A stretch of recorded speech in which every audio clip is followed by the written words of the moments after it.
Gusto mo bang kumita online na walang inilalabas na puhunan? Well, ang video na ito ay para sa iyo.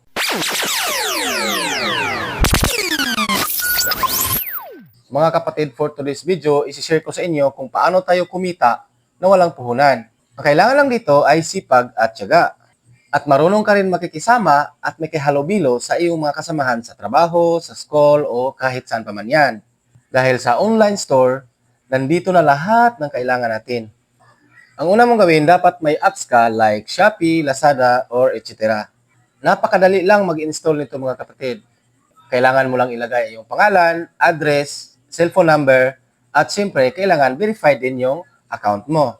Ngayon, sa unang order ng bago mong account, ay magkakaroon ka ng napakalaking diskwento at meron pa yung free shipping fee. Pangalawa, dapat alam mo kung paano gamitin yung mga vouchers. Dalawang klase yung vouchers natin. Meron tayong vouchers na pang discount at meron din tayong vouchers na pang free shipping. So, hindi na natin kailangan pang magbayad ng shipping. So, ang tanong, paano nga ba tayo kikita?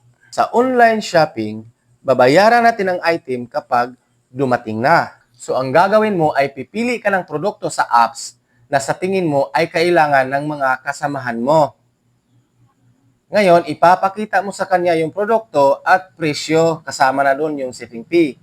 So, tulad nito, panoorin nyo para malalaman nyo kung paano at paano tayo kumita.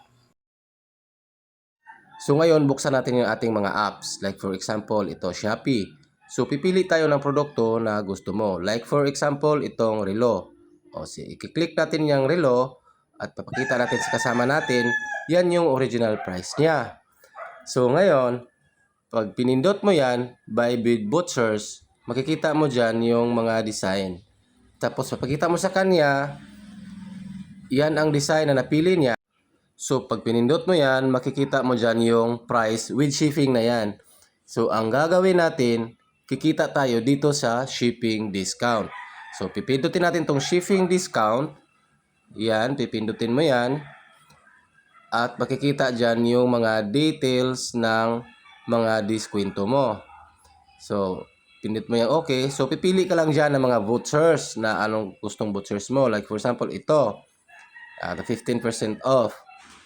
Pipindutin natin yan at makikita kung magkano yung nabawas sa original price. Ayan. Ang babayaran mo na lang pagdating ng produkto is 857 with the original price na babayaran ng kaibigan mo is 1,009. So, meron ka nang kita niyan. So, ngayon dito naman tayo sa installment. Sa installment, kailangan natin ng puhunan pero hindi kalakihan. Depende lang yan sa produkto na pinapabili sa'yo ng mga kasamahan mo. Yun lang ang ipuhunan mo. So, paano siya, kuya? Paano tayo kikita? Ganito, same process lang, di ba? Kanina, in-explain ko kung paano kumita sa iisa lang na produkto. Sa installment, ibig sabihin, pag installment, hulugan yan. Sa hulugan, nasa sayo na yan kung magkano ang ipapatong mo at magkano ang napag-usapan nyo bawat hulugan.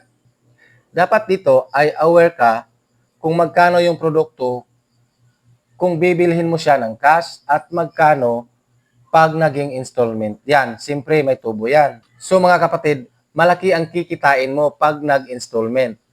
Pero kailangan mo ng puhunan. Bakit malaki ang kikitain pag nag-installment? Bakit?